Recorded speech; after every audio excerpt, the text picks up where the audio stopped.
So I think maybe we have 1 hour time. Yeah, 1 hour time. Good.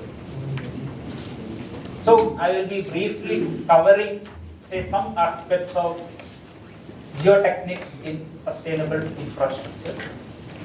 So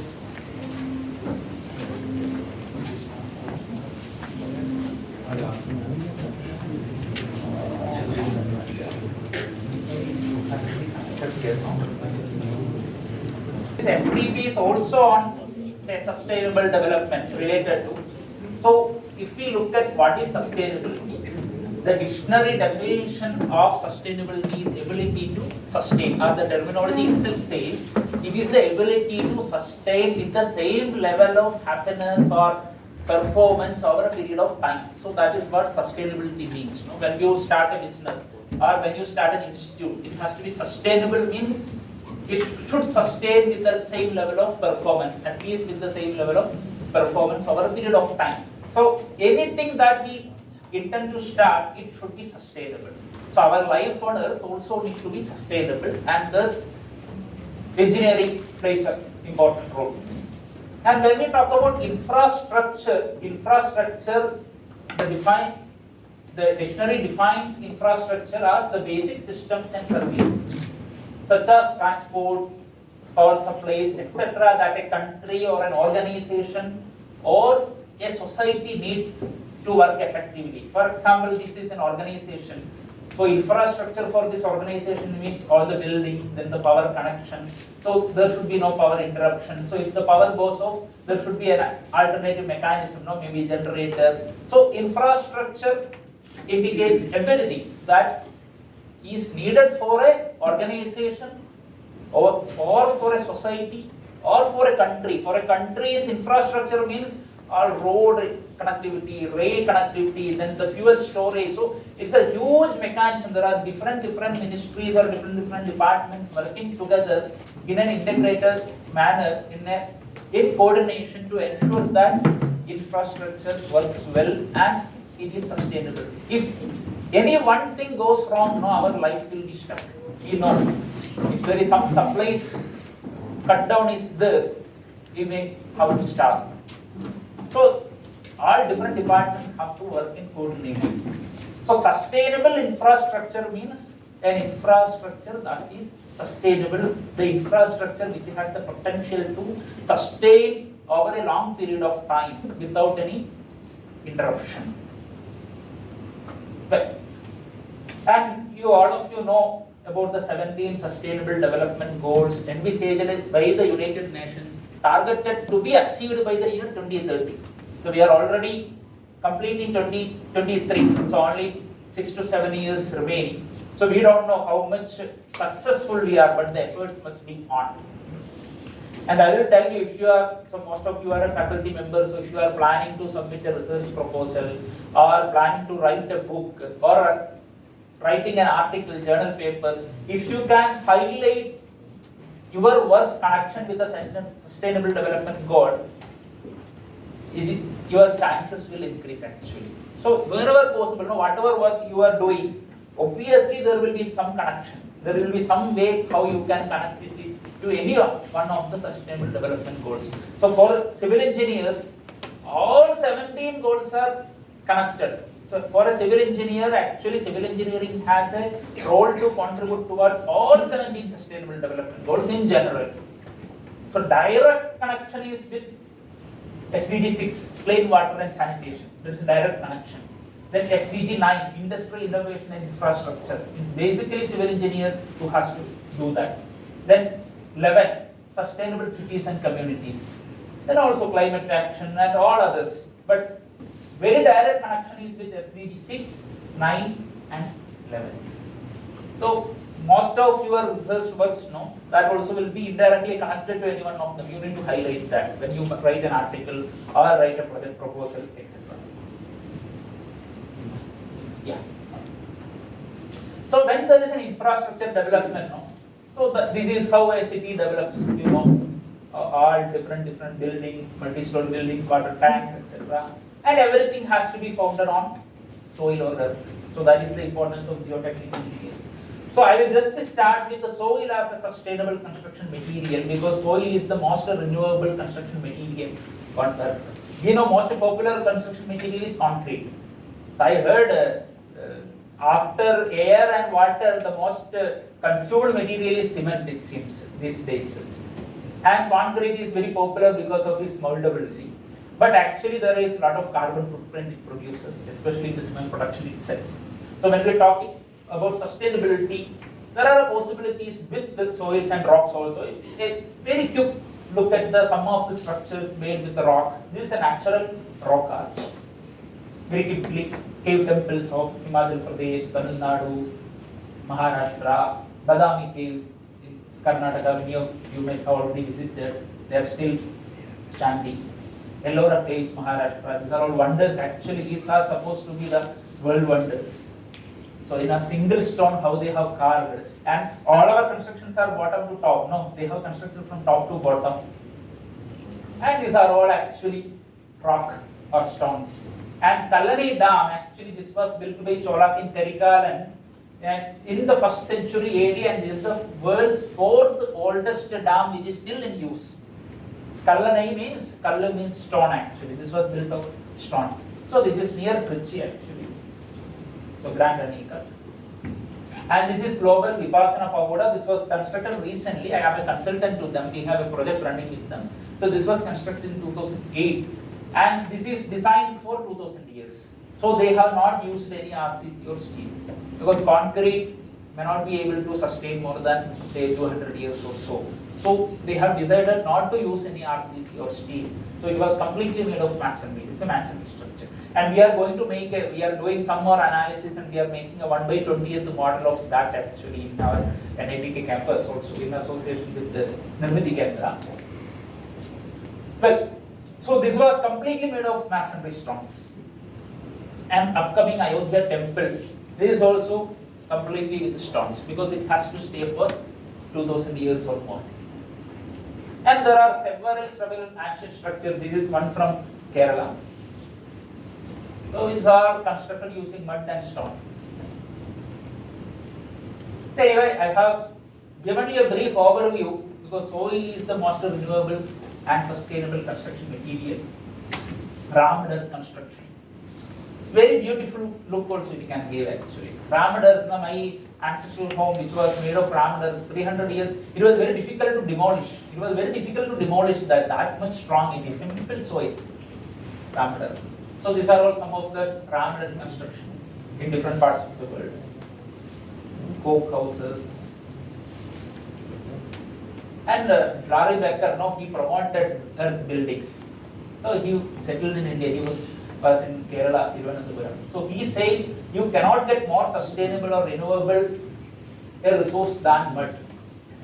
Actually, soil is the most renewable construction material. And in terms of disaster resilience also, these mud houses or stone houses are role models. You can see bungas, they are circular mud huts in Kutch regions of India. They actually sustained the 2001 Republic Day earthquake. Assam type houses. Then Koti Banar architecture of Uttarakhand. The Jidawari buildings in Kashmir. 2001 Kashmir earthquake, around 1 lakh people lost their lives. Some of the Jidawari buildings sustain those vibrations. The Jidawari system. Anyway, I will share this material with the Dr.SreeKeshava so you can have a look at it. I will be going a bit faster. An ancient vibration isolation technique that is available in the 1000-pillar temple. They used the sandbox technique actually, Ramappa and 1000-pillar temples. So I think it is presently in the state of Telangana. So they used the mixture of sand, lime, jaggery, etc. and they are called sandbox. So now nowadays we are using vibration isolation for rubber, etc. They use the sandbox. So it acts like a cushion to dampen the vibration. Well, now I already mentioned whenever you see a beautiful building or structures, we all ask who is the structural engineer. And the real unsung heroes are actually below the ground. See, we have metros here now, and a lot of underground tunneling, then soil exploration we need to do before any construction, then the foundations that is actually below the ground. So that is which supports this entire infrastructure. So this I already mentioned, leaning Tower of Pisa. Why it is leaning? Because of soil. Yeah, it is because of the differential settlement. At one side there is a weak soil, because of the differential settlement it is leaning. They have repaired it actually, but they did not erect it completely, then it will lose its uniqueness now. So it will not be a leaning tower. So now it is a tourist attraction and major source of economy for them. But actually, as I told, it was a geotechnical blunder which became a wonder later. And in Varanasi also there is a similar temple which is tilted, which has tilted one much more. But actually these are all basically foundation failure. And if same phenomenon happens to our house, it does not become a tourist attraction anymore. It's a disaster. So this will lead to cracks. And if not designed properly during any other natural hazard like earthquakes also, buildings can, or structures can collapse.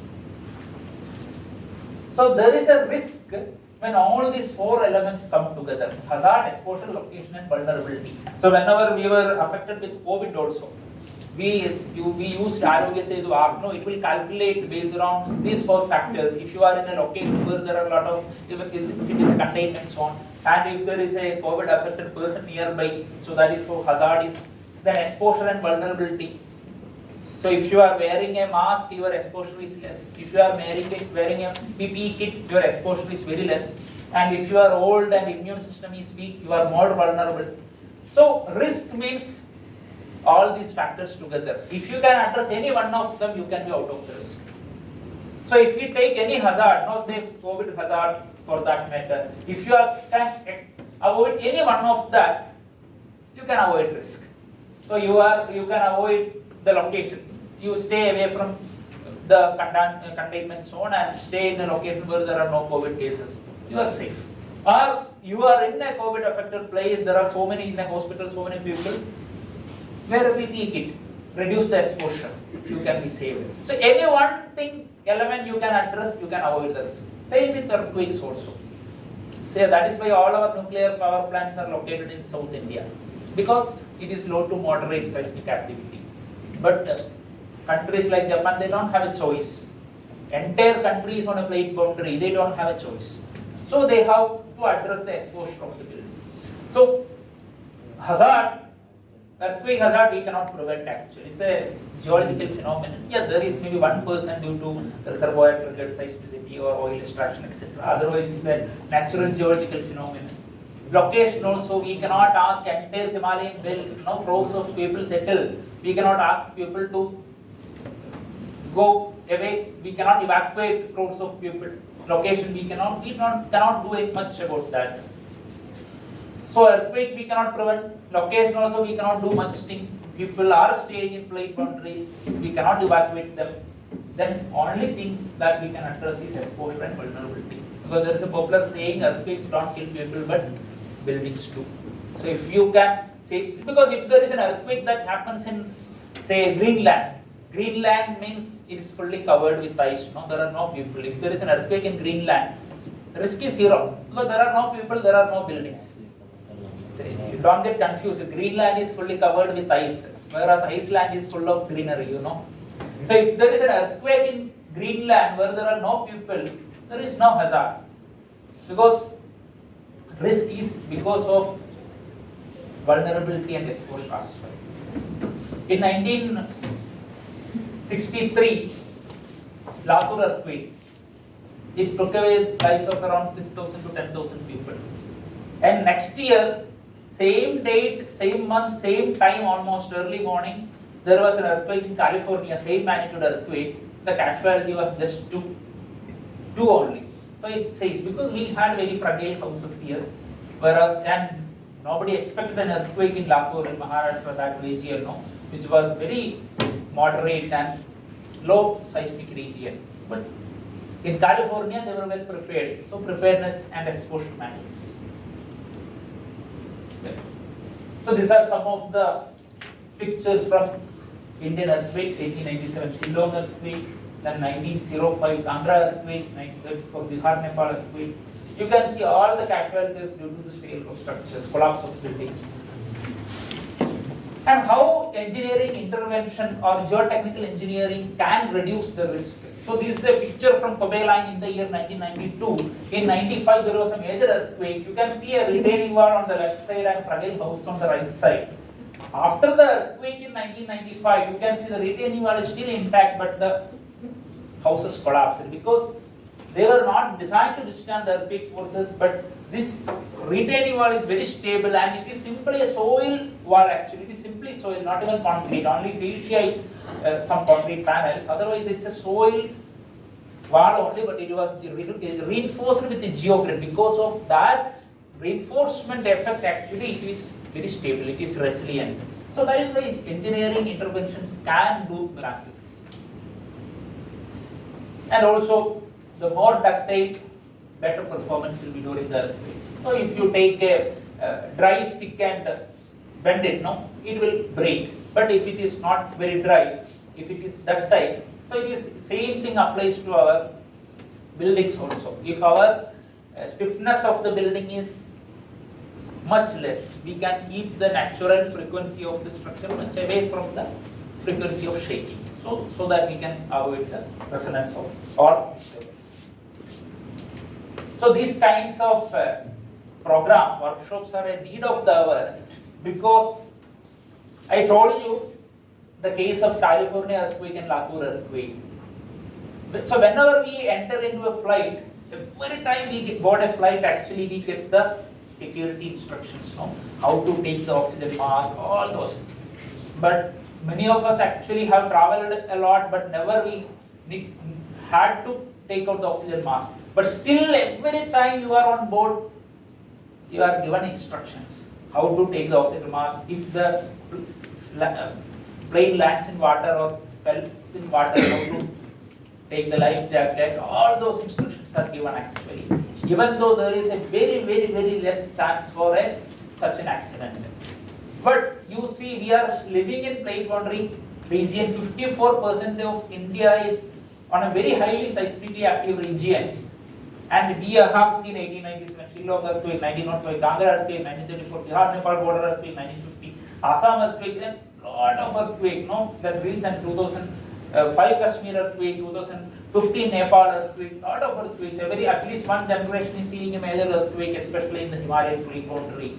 And we are not taught what to do before, during, or after an earthquake. Whereas if you look at Japan, it's not in the school curriculum itself, they know what to do.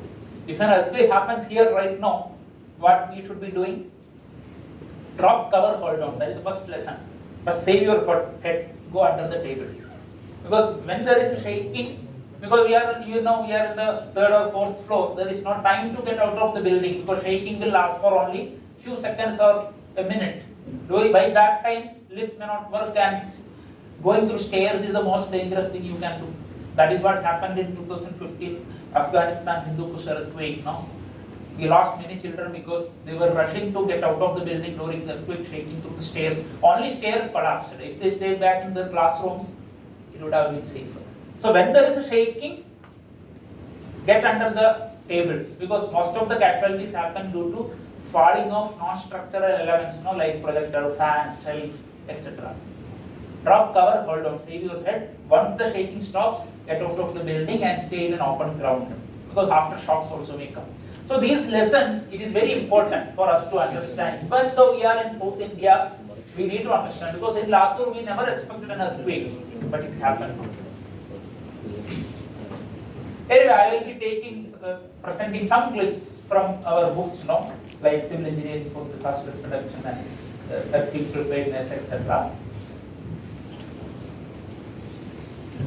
So maybe I will quickly cover something related to water, then the disasters, maybe floods, landslides, earthquakes, quickly, and some of the sustainable techniques that we can apply, and maybe I will present some of the recent our consultancy works where we have applied some of the sustainable techniques. So India is a land of rivers, Ganga, Yamuna, Godavari, Saraswati, Narmada, Sindhu, Kaveri, lot of rivers. India is blessed with the rivers and we receive very high amount of precipitation also. And our annual average rainfall is about 1176 millimeter, 1176 millimeter, and I have 100 years data here. It has not changed much. It has almost remained close to 1000 or above that. Maybe few years it came down, but again, if we look at the data, it is almost actually close to 1000. But what happened is that the distribution has become erratic. Whatever the rainfall we are supposed to receive in 1 month, sometimes we are receiving just in 2 days. So there is no time for water to percolate into the ground, and so there is runoff, there is flood. Because there is all water is going as runoff, groundwater is not recharged, so in summer we have drought. So this is the global precipitation map where India is placed in dark blue or blue color, means India is blessed with a lot of rains. So you know what is the total amount of precipitation we receive in a year? The total volume will come about 4000 kilometer cube, means 4000 million cubic meter. And from the adjacent countries' rivers, like Sindhu, Brahmaputra, we receive about additional 400 kilometer cube. So total amount of water we get from rainfall is 4400 billion cubic meter. Very high. And what is our storage capacity? How much water we are storing? Any guess how many dams we have in India? How many large dams we have in the country? During independence, when we got independence, there were about say 300 to 350 dams. Currently, how many large dams we have? 6,000. Yeah, we have close to 6,000 large dams. India is the third largest dam building nation in the world. After Canada and China, India is the next dam building nation in the world. So close to 6,000 large dams, and total storage capacity of all dams combined is about 350 BCM. 350 BCM. And what is the total volume of water we receive through precipitation? 4,400 BCM. And our storage capacity? 350 BCM. How much percentage we are storing? Not even 10% we are able to store. So that is why I say India is not running out of water, but water is running out of India. So we are not able to store. So that is why India is in blue color in precipitation map. So this is from another source. Here also in green color means we are highly blessed with rainfall. And if we look at the water stress map, India is red or extreme red. So we are one of the countries that faces extreme water shortage. But we are the country that receives very high amount of rainfall. So it clearly indicates, so whichever source you take, so it clearly indicates it is actually the poor management. So earlier days, we had a lot of green cover and there was space for water to go into the ground. Now we have pavement and interlock and all those things. So there is no space for water to go. So groundwater recharge is not happening. And unregulated boreholes. In the green revolution, we have given subsidies now. So there is no electricity bill for agricultural purposes. So lot of unregulated extraction through bore wells. So water level has come down, like anything, especially in Andhra Pradesh or northern part of the country. So here we had, especially in coastal Karnataka and all, we had the concept of open wells and ponds. But other parts of the country it is all through bore wells. So it is like sucking the blood actually. We can take the milk, mother will be happy to feed the milk, but if the child starts sucking the blood, there will be imbalance. So that is what is happening basically. The groundwater level is going down. If we take the case of this city, Bangalore, this is the top sheet of 1960. There were more than 150 lakes. There were more than 150 lakes in the city of Bangalore. And now it has reduced to say less than 60, 64 was, this was 10 years back actually. So now it has reduced to less than 60. And the majestic bus stand, no, that was a lake called the Dharmamudi Lake. Now we cannot believe. And a lot of lakes are getting filled. Yesterday also I visited a lake somewhere outskirts of Bangalore. That also I have seen. Slowly it is getting filled. So 150 has come down to 64. So that is one reason why we are facing a lot of water stress. Our storage has come down. So 54% of India faces high to extreme high water stress. So geotechnical engineering and water resources has a very good relation. So whatever rainfall comes to earth, it is first received by the soil itself.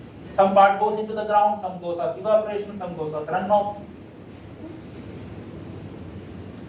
So that is why I usually say India is not running out of water, but water is running out of India.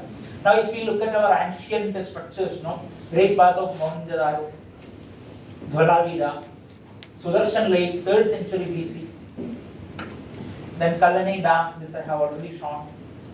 Now if you look at some of India's traditional water harvesting structures, this is the pond actually, this is from my home only. So this is our pond actually, this is in the, during rainy season and this is in summer. In summer also we use this water to irrigate the farm.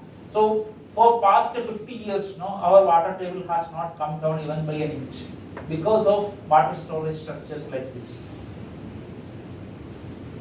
So they are basically ponds constructed with the laterite stones in the Malabar regions, and tankas in Rajasthan, they store drinking water in these tankas. Ghadins or dhoras in western Rajasthan, they have an earthen bund actually, which will actually act like a check dam. Then stepwells, galaras, bavadis in Gujarat and Rajasthan. This is actually Kankaria Lake. SBI logo has come from this Kankaria Lake in Gujarat, Ahmedabad. Ahar systems of Bihar. When there is a flood, they will divert the water through pines, they are long canals, and finally store in Ahar. So the canals will actually allow the ground water to get recharged because water is taking a long route. Finally it is stored in Ahar. So it is a beautiful system for flood control and groundwater recharge. Bangals, inundation channels, Bhandaras in Maharashtra, Cheru, Andhra Pradesh, tanks, Karais, or Kalyanis. So this is in Melkote. We have a lot of water storage structures in Karnataka. It's very historically also very important. And since to store the melted snow water, Surangas, horizontal wells, again in coastal Karnataka and northern Kerala, we have horizontal wells. Actually, I come from such region. So in my ancestral house also we still have a suranga from where we get very pure water, because laterite, it is very stable actually. Stable, you can drill horizontally and from water source actually is very, very quality water and perennial. Even before we got electricity, we had a pipe connection actually. Because suranga is on the top, from there we get water and pipe connection. We had no electricity but pipe connection because it's a perennial and there is no concept of water. We nowadays, when we say a pipe is open, we say don't waste water. There is no concept because it is perennially keep coming actually. It is just flowing. So such kind of beautiful environment we had, now that is also getting affected because of over exploitation. Especially the culprit is unregulated borewells. Because in the places where that is not required, we can go for open wells. So that surangas are very similar to canals in some of the Arabian countries. Well, I have shown you some of the techniques that were in practice in India in ancient times, which has still a lot of relevance. If we can revive some of them, it will be great. And especially the lakes and ponds. And a lot of geotechnics is involved. I will show you how geotechnics can be used to restore some of them. And these are some of the modern techniques like boulder check, recharge well, water pool, etc. These are basically, I am associated with one river rejuvenation institute headed by Dr. Lingaraju. So these are activities done by that institute. So yeah, this is another activity I have taken as an independent consultant. So this is from Jharkhand, one Krishna Kendra, and this is from Uttarakashi. some of the interventions, geotechnical interventions.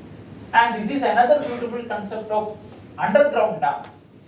How many of you know about underground dam? We know about dam, no? KRS dam you might have seen. They are all surface dams.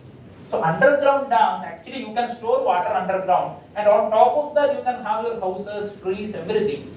You can store water underground with a clay barrier. So this we are doing, actually we are currently having a project funded by HIL. We are trying to implement this in Naimisharanya, Chakratirth in Naimisharanya in Uttar Pradesh, and we are also trying to implement this in Raichur also. So that is still project is yet to happen.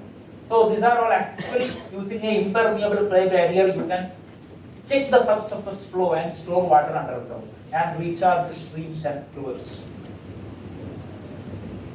Anyway, I will quickly pass through. Well, so I already told you dam. So we have about 6,000 large dams, and any more dams is not possible or not very feasible also. Because globally dam construction is coming down. US, Germany, they are all decommissioning their dams, and that is not very feasible. It has a lot of environmental effects also. There comes another technique of coastal reservoir. So this is one coastal reservoir in Singapore, Marina Barrage. So this is one from Kerala, Tannirmukkam Bund, locally constructed. We had a couple of research articles on this. Well, that is one technique. Anyway, that also you can read later if you are interested about coastal reservoir. So we have a society also for that coastal reservoir. Well, so I have briefly touched upon some of the water harvesting structures that are possible, which we can still practice in the country. So now coming to hazard zonation maps, other hazards like earthquakes, floods. So this is the earthquake hazard map published by Bureau of Indian Standards, 1893 Part 1, 2016. This is the flood hazard map. This is the landslide hazard map. And if we look at the landslide during past 7 years, most of them happen in the state of Kerala. It's mainly because of the erratic distribution of rainfall. So I already told you earthquakes don't kill people, but buildings do. So the solution lies in buildings as such. Now if we look at the Himalayan scenario, so there is a huge seismic gap actually. In the Himalaya, you can see, 2015 Kashmir earthquake happened. After that, the strain energy has been released. So chance of a major earthquake in that region, Kathmandu Valley, is very less. But if you look at the central Himalaya, after 1505, there has not been an earthquake. So a major earthquake is awaiting. A large magnitude earthquake is awaiting in the central Himalaya, central seismic gap. So we have done some work for Bhutan, Himalayas also. There is also a large magnitude earthquake is awaited. So this is a study by USGS, Roger Wilhelm. He has done a lot of studies on Himalayan seismicity. So now with respect to earthquake, what are the possibilities that we have? Earthquake prediction, impossible. You cannot predict earthquake. Earthquake prediction means we should be able to tell exact date, time, magnitude, location. It is impossible to do with the current scientific tools. Earthquake early warning we can do because P waves travel faster than S waves. There is disturbing S waves. So maybe few seconds of warning we can give. Earthquake forecast, probabilities and hazard. This is what we can do using scientific tools. So we have assessed the earthquake hazard for the Himalayan region. So this also I will not go in deep. Very quickly I will take you through. We have developed the ground motion prediction equations to predict the hazard using magnitude and distance parameters. We have now recently we submitted a proposal to UKRI through Ministry of Earth Sciences. So there also we are proposing actually through modern statistical tools, how we can forecast earthquakes in a better way. So we have actually already developed a ground motion prediction equation. We have strong motion records made by Ministry of Earth Sciences through IIT Roorkee. They had a Cosmos project. Now also the data is available. You can also download the data. So we used a multilinear regression techniques, and also we used artificial neural networks also to predict the ground motion using this data. If you have say 1,000 sets of data, then from the past data, you can predict the future also. So this is the seismotectonic map for the Himalayas. Then this is the ground motion prediction equation that we have developed using a multilinear regression analysis. So here actually y is the earthquake acceleration and m is the magnitude and x is the distance. So we had hundreds of data. So using a multilinear regression analysis, we have developed these ground motion prediction equations and that were used to predict the seismic hazard in the region. So the big data was processed, the source donation was done, and this is the final seismic hazard map actually for the northern Himalayas and the northeastern Himalayas. You can see the northeast India is very highly vulnerable to earthquakes. So this is the DSHA map, that is the deterministic seismic hazard map. So that is basically the maximum credible earthquake. If you look at the IS code, it talks about maximum credible earthquake, and the other one is design basis earthquake. Maximum credible earthquake we apply for nuclear power plants, dams, etc. Design basis earthquake for the normal construction, normal buildings or houses. Now our seismic hazard code is also getting revised where this probabilistic approach is employed. So this is the probabilistic seismic hazard map corresponding to 10% probability and 2% probability of exceedance. So if you are going for a nuclear power plant, you should go for 2% probability of exceedance in say 100 years or so. Means 98% confidence level. You need a higher confidence level. If it is a normal house or apartment, you can go for 10% probability. 90% confidence level is sufficient. So depending on the importance of the structure, you have to make an engineering judgment in that case. So this is another study that we have done for the Bhutan Himalayas. We had a collaborative project with the Royal University of Bhutan. So this is done for the food shoaling region. So all earthquake events were collected, seismotectonic map was developed, and this is the peak ground acceleration map for the Bhutan Himalayas. So we had the geotechnical data. That is why geotechnical data is very important to get the site response. Because whatever seismic waves get at the bedrock, you know, Bangalore has very shallow bedrock. No, there is a rock outcrop also. That is ISKCON temple. No, that is actually built on a rock outcrop. Because in Bangalore, the bedrock projects into the surface. Many locations you can see the rock outcrop. I don't know, maybe Nandi Hills and all. It may be visible actually. Bedrock coming into the surface. Now, if you come to Mangaluru, our bedrock is at a depth of 15 meters, 16 meters normally. And if you go to Indo-Gangetic plains, no, at what depth you will get bedrock? Any guess? 1000. Even at 100 meters you will not get it. In Bangalore, at the surface itself, no, in many of the places, no, I have seen many places actually the bedrock getting projected to the ground. You can sit on that actually, bedrock.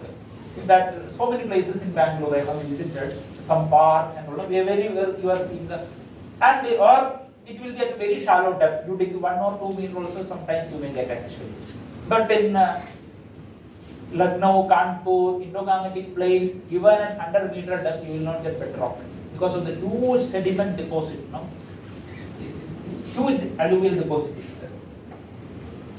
So, if earthquake happens in such a region, there will be huge amplification also if there is a soft soil layer. So for characterizing that, you have to get the soil profile. So here they have provided us the shear wave velocity profile, which you can get through a non-destructive testing, like multi-channel analysis of surface wave. Maybe I guess Professor Anbergan will be talking more about site characterization.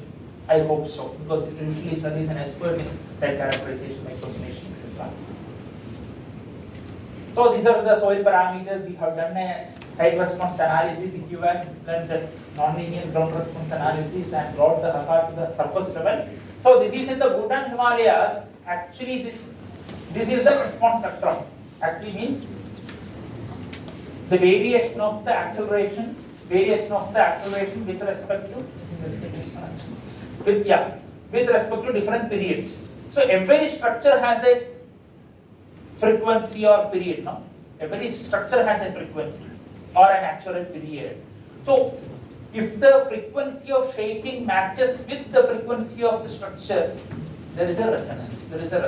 There's a frequency for every structure. So if you can keep the frequency of the structure much away from the frequency of shaking, the structure can be safe.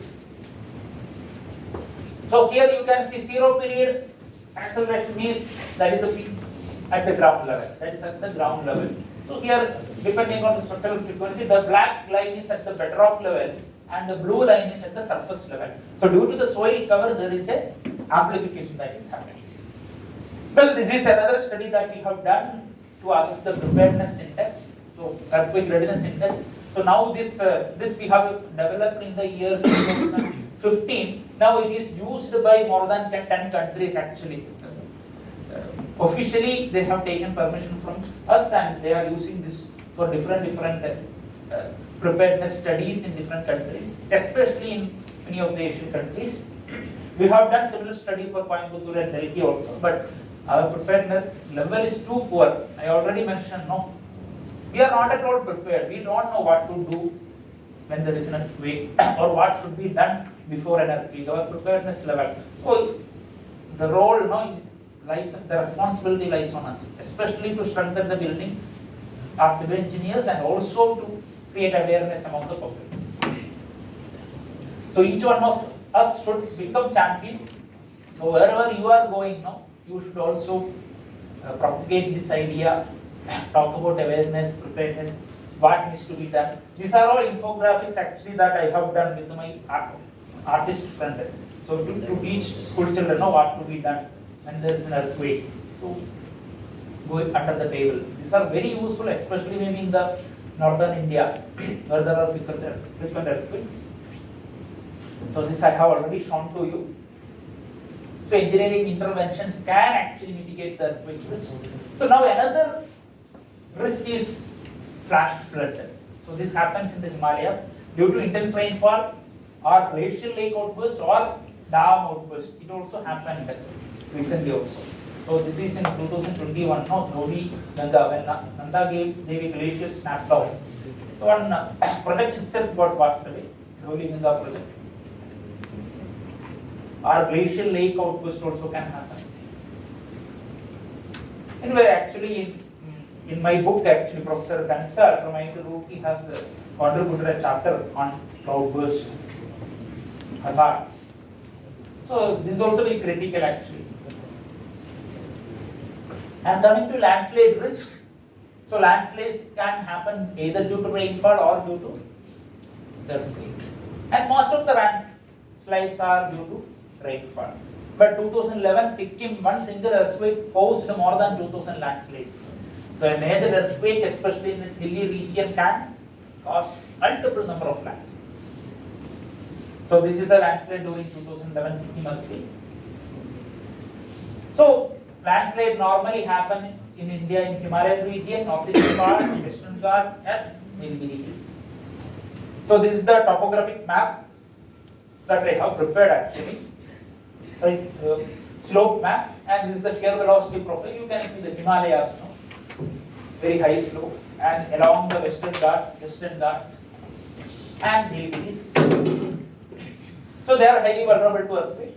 So actually we can do hazard assessment, landslide hazard sonation using different methods. This is a Newmark methodology for the seismic induced landslide that we have followed. I will not get into the details, but we have used all the parameters, slope map and earthquake ground motion that we estimate using a DSHA or PSHA, which I have already discussed. So using a sliding block analysis, you know about the angle of repose. What is angle of repose? That is the maximum inclination a soil slope can have. So what is the angle of repose for water? What is the angle of repose for water? Is zero because it has zero shear strength. So that is the maximum slope it can have. So if the slope is at an angle less than its angle of repose, it is stable. The slope has to be stable. But when there is an earthquake, even in that situation, it may become unstable due to the additional lateral force. So based on that concept, actually, we have done the analysis, and this is the hazard map for Ladakh and Jammu and Kashmir regions. Now, with the rainfall also we can do. So for that we need the landslide inventory. that is past landscapes in that region, then rainfall map, PGA map, slope map, aspect, curvature, elevation, drainage to distance to drainage, distance to fall, distance to roads, land use, land cover, lithology, all 13 geological parameters combined in a frequency ratio framework. You can get the landslide susceptibility map.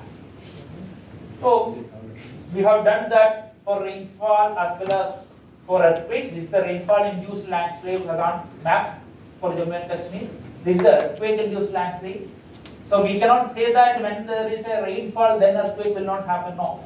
In a rare scenario, during rainy season also earthquake can happen. Considering both, you can see how risky it is.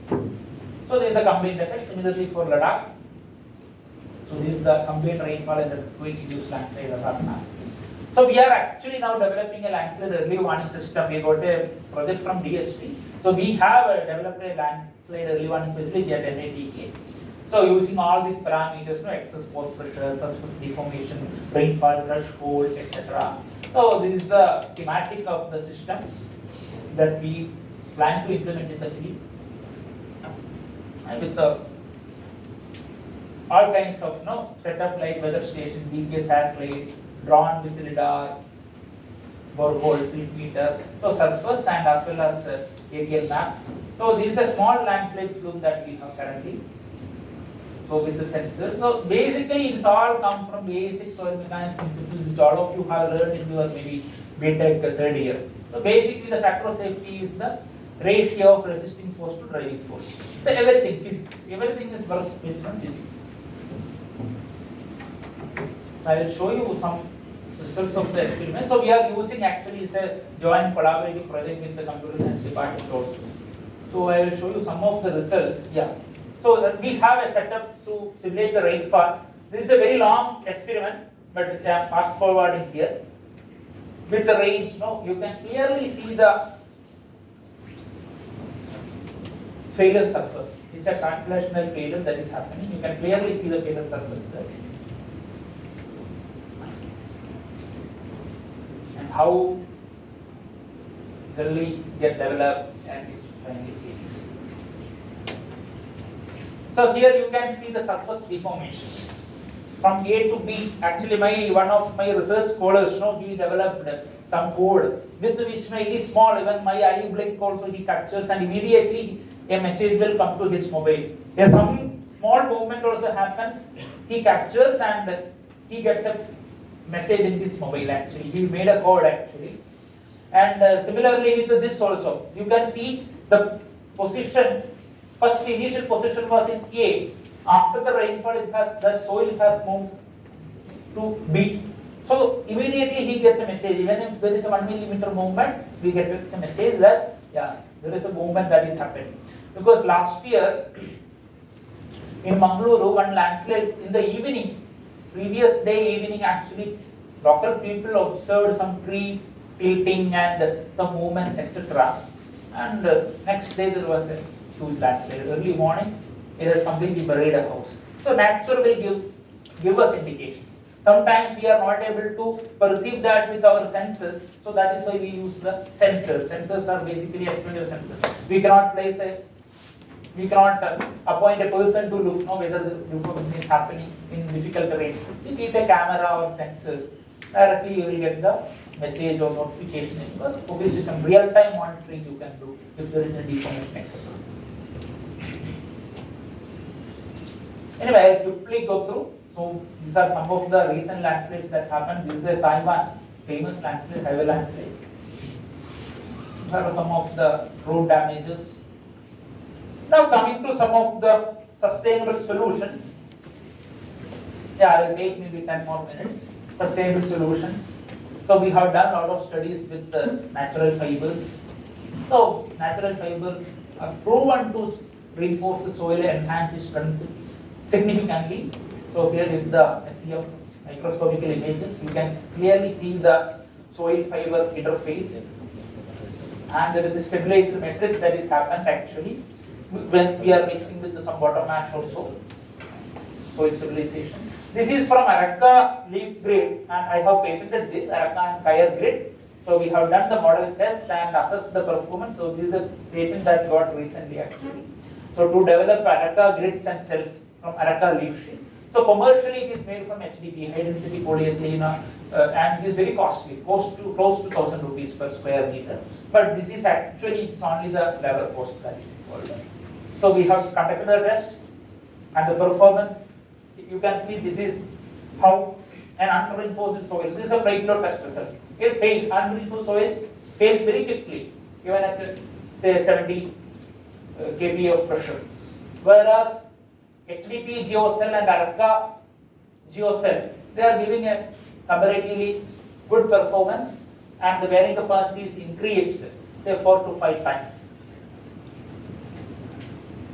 So when we place a geocell layer, the mechanism, actually this is how normally a foundation feels. If you place a geocell layer below the footing, because of the vertical dispersion, lateral resistance and the membrane effect, even in soft soil, it will improve the bearing capacity of the soil. Many of the construction projects, I am now recommending geocell because it's a wonder material actually. It will improve the bearing capacity like anything.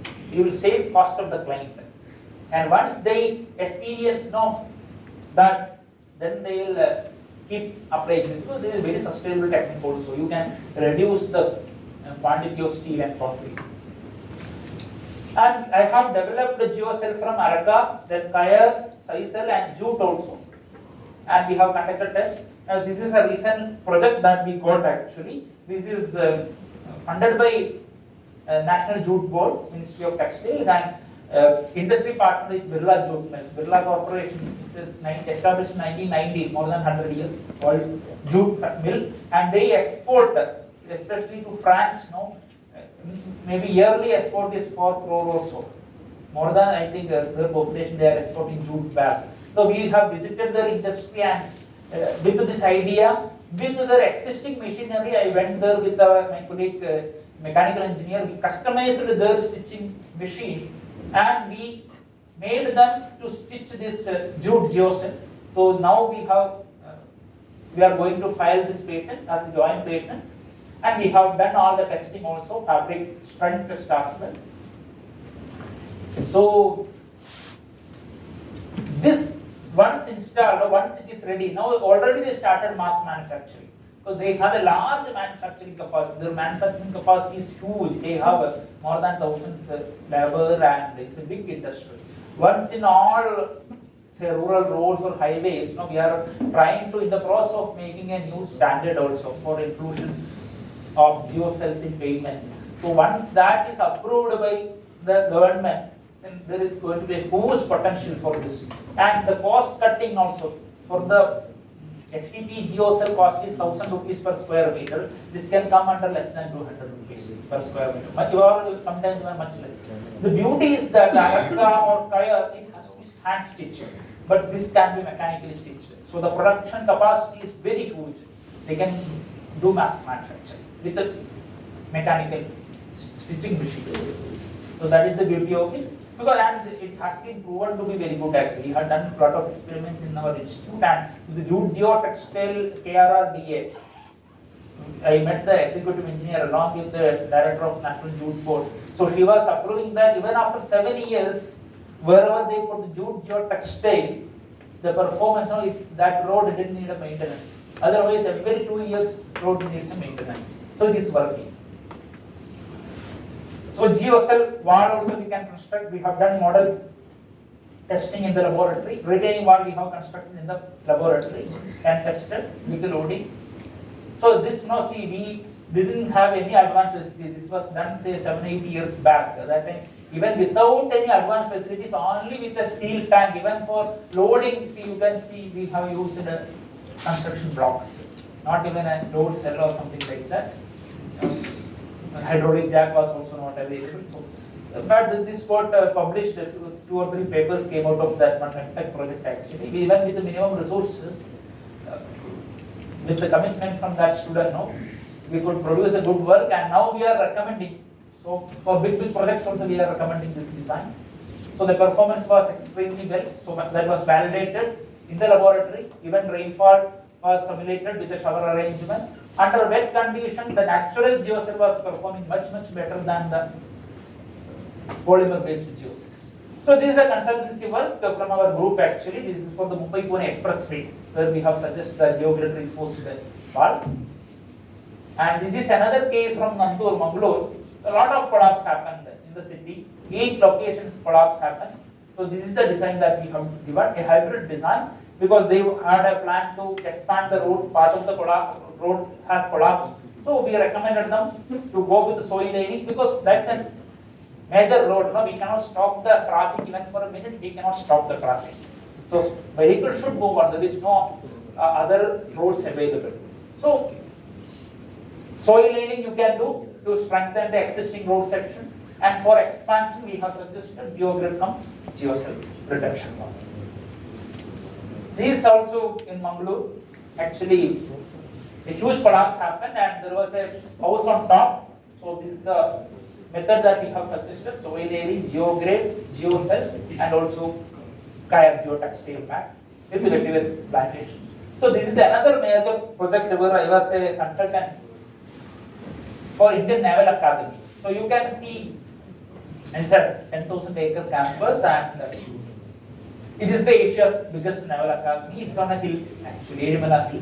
You can see the quarters, lot of more than 60 collapses during the rains of 2020 and 21.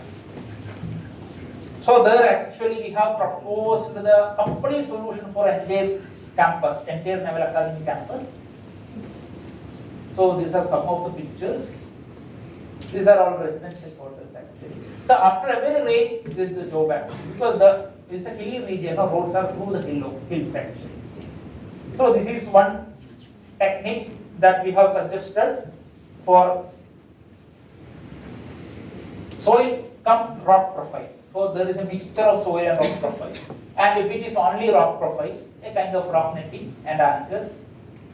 And this is another case where one big boulder was about to fall down. So there we have suggested a technique like this, because this is on the top and downside they have their entire main campus where all offices, main office, administrative building. So if that rock falls down, so there is going to be a huge disaster.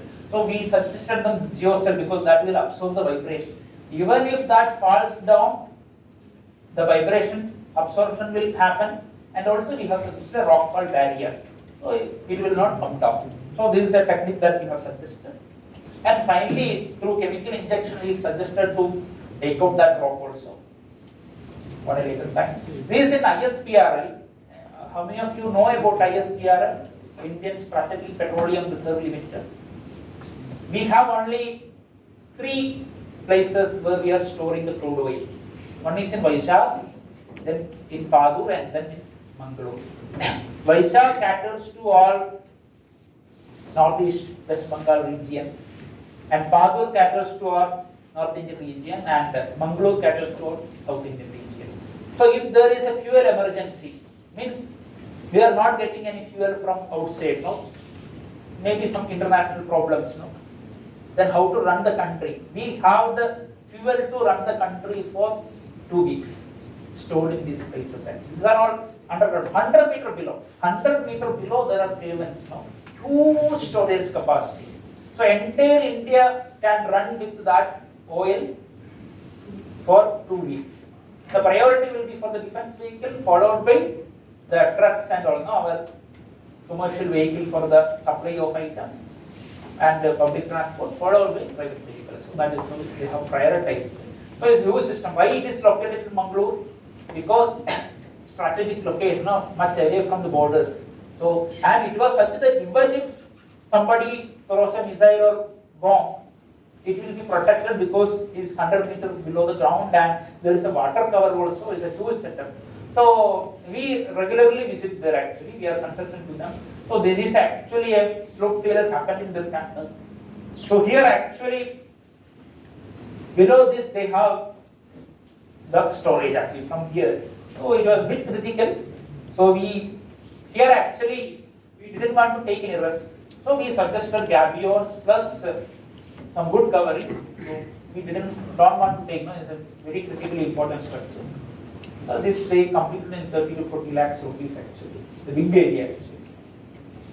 This is another, this in Munnar. Munnar is a hill station. Some of you might have visited actually Munnar. There one tourist home was on collapse. So government gave them notice to vacate, it should not be operational, etc.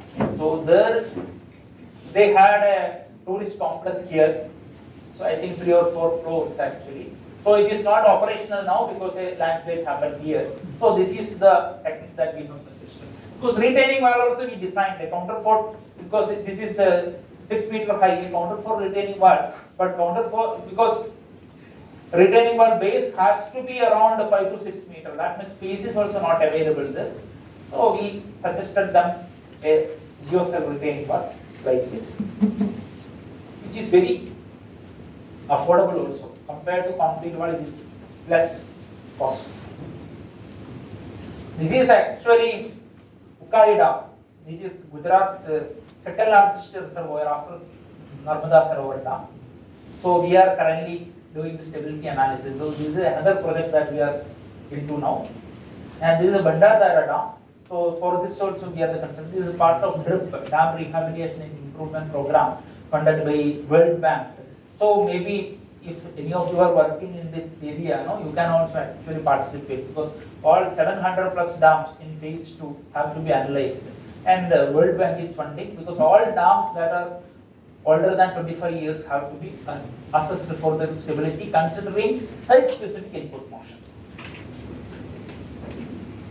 Well, so I will conclude with a small remark. Ecosystem-based disaster risk reduction is the way for sustainable development, and geotechnical engineering, especially the innovations in geotechnical engineering, has a very big role to play towards sustainable development. Thank you. If you have any questions, I will be happy.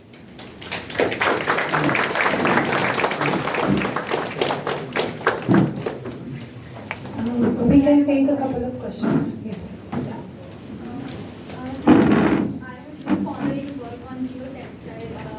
Geotextile basically. So the only problem with the coir geotextile that it is natural fiber, it is degradable, so it will degrade in few years. But if we use the synthetic fiber, that is not a sustainable solution. So of course jute is also natural fiber. So are you facing the same problem? Should we use some chemicals to increase its durability? Yeah, I got your point. So I'll question. Actually, yeah, please sit down. See, there are treatment available like CCA solution that we apply for the wood treatment. That we have also done for some of the geotextiles also. So it can extend the life up to 10 to 15 years. But that is also environmentally not very good actually because that the solution is also again chemical. But we have experienced jute geotextile when used in pavement, even after 7 years it is giving good results. Because in the initial results, initial traffic duration, that is the initial loading actually it is required, it will be there for 1 or 2 years. So it is working actually, it is doing its job even without any treatment. So if you are planning to use it for pavement, it will work even without any treatment, these geotextiles. And if you are planning to use it for slope stability, along with the stabilization with the tire, jute or any of the natural geotextile, you can also plant vegetation, vetiver, etc. Vetiver grass will grow in 1 year's time and it does not need any maintenance and its root will go as deep as 3 to 4 meters. So for the first initial 1 or 2 years, this natural geotextile will stop the soil erosion. After that, this grass will take care of it. So we have to make an engineering judgment because there are some situations, like that tourist home in Munnar, where there I have suggested the HDP, polymer based, because it has to take the load for next 30 to 40 years, and compared to RCC wall, this is much more environment friendly because you know the carbon footprint of the cement production, steel production. Compared to that, this is much more environment friendly. You can even do a carbon audit also. So this is also good actually, but again this is again polymer based. So wherever possible, you can go for natural materials. Otherwise, you can go for polymer based also. That's also not sustainable only compared to, because RCC walls and all, we have a lot of experience, because if the drainage is not proper, there are several cases which I have seen, the wall has actually overturned because of the improper weak holes. If wall was not there, that slope would have been stable. But if you are going with the geocell wall and all, every pocket allows the drainage. So that advantage is also there. So we have to prioritize. Like that ISPRL we have went for gabions, and even for the airport we have suggested a concrete retaining wall, because that is required. We cannot take any risk. So depending on the project, wherever possible, because safety first, then you have to go ahead with the most affordable, that is economic and also environmental. Thank you, sir. Sir, one more question. The thing is, in regular manner, every year floods are happening. We know that in Bangalore also there is a flood. Generally, it will happen once again. If there is heavy rain, there will be flood. In Kerala also, the similar thing is happening in every year. But why we can't taking any precautions? Like why we cannot stopping those such incidents? Yeah, very good. Actually, please sit down. In Kerala, in the 2018 floods, that kind of flood happened after a huge gap of 100 years. After 100 years time, such a huge flood happened in Kerala in 2018. Again in 2019, huge rainfall and two major landslides. Then again 2020 also landslides. So after 2018, every year we are facing a disaster, and flood is now becoming common. One reason is because of the erratic distribution of rainfall. So if the rainfall is spread over say 4 or 5 months, the slow water will go down.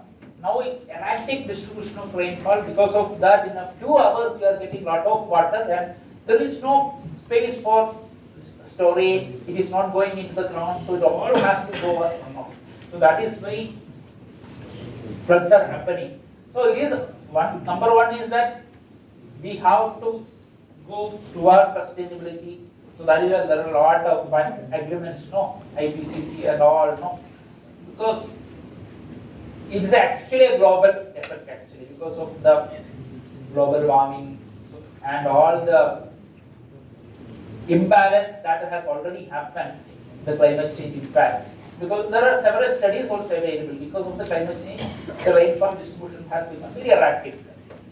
So that is something that we have to address globally. So what we can do locally. So if the Bangalore Corporation Administration, what can be done? Proper drainage, we have to be prepared. Like I told, Kerala, every year it is happening. So if there is a flood, what needs to be done? That preparedness, I told you, even when we board a flight, we are getting instructions. But now every year there is a flood. We are not still having any instruction what to do when there is a flood. So that preparedness should happen. My relative, every year actually, after 2018, every year 2 months they are staying in, vacating the house and staying in relative's house. Every year their entire one floor gets filled with the water and mud also. And we have constructed on the river catchment and also river floodplains, unregulated construction. River floodplains, if constructed, that is the path of the river actually. We have occupied that and constructed this. So we have to vacate from there is no choice actually. We have to do a lot of regulations and proper drainage, and some innovations also we can plan, especially Kuttanad region. Kuttanad is the, I think, only region in the world where paddy cultivation happens below mean sea level. That is always flooded actually, but people are staying there, even locally also. So there, in such places, even we can have some kind of innovations. We are now working on some project, like a floating structure. When there is a water, the structure will float. When the water goes, it will come down. And in Kuttanad regions, like we have a car or scooter in our carports, they have actually, in front of the house, they have a boat actually, local people. So there are some certain locations where some kinds of engineering innovations, and especially the cities, proper drainage, stormwater drainage has to be proper, and all construction regulation has to be very proper, because of the unregulated and the unscientific construction. Most of the issues are happening, especially Bangalore and Mumbai also. Once it rains, it is flooded. Thank you. Any other questions? So how many of you are research scholars here? All are faculty members? How many faculty members? Industry professionals? PG scholars are there, sir. Okay, MTech, PG scholars. Okay, okay, fine. Okay. Good, good. Yeah. No, civil engineering, no. Has lot of role to play. These days, civil engineering intake is coming down, no. In some of the institutions actually where there was 180 intake, it has come down to 40, 50, but it's a cycle. Core engineering, no, as long as human beings are there, civil engineering has to be there. So, it's a cycle. After a few years now, companies are coming to NITK and they are complaining that, or civil engineering companies, they are complaining that students are not sitting for placement. Earlier days, we were behind companies. No, now companies are coming and they are catching students. They are behind students. They are coming, please come and attend the interview like that. Students are not interested also. So anyway, there is a huge requirement in the industry. Maybe they are not very well paid in the initial days. No, that is why computer science people will be getting 1 crore, 2 crore packages, where these people are getting 5 lakh, 4 lakhs packages. No, that is could be one reason where parents are not sending. But with experience, I will tell you, an experienced engineer, no, even if a BTech failed also, if they have experience, I have a friend who could not complete the course successfully, but he earns much more actually because of the experience. He has designed a lot of buildings. It comes with experience. No? With experience, one can become a hot cake in the market actually. So civil engineering, because now we became $4 trillion economy. Yesterday I read the news, and our target is to become 5 trillion economy soon. And most of the investment is in the infrastructure area, be it the metro construction, highway construction, that is happening in the fastest mode, and a lot of tunnels. And civil engineers are actually very much needed in the country's development, and there is a huge requirement also. Only because people are looking at the employability. It is the importance is given to the skills that the candidates have, not just the skill, because they can be trained also.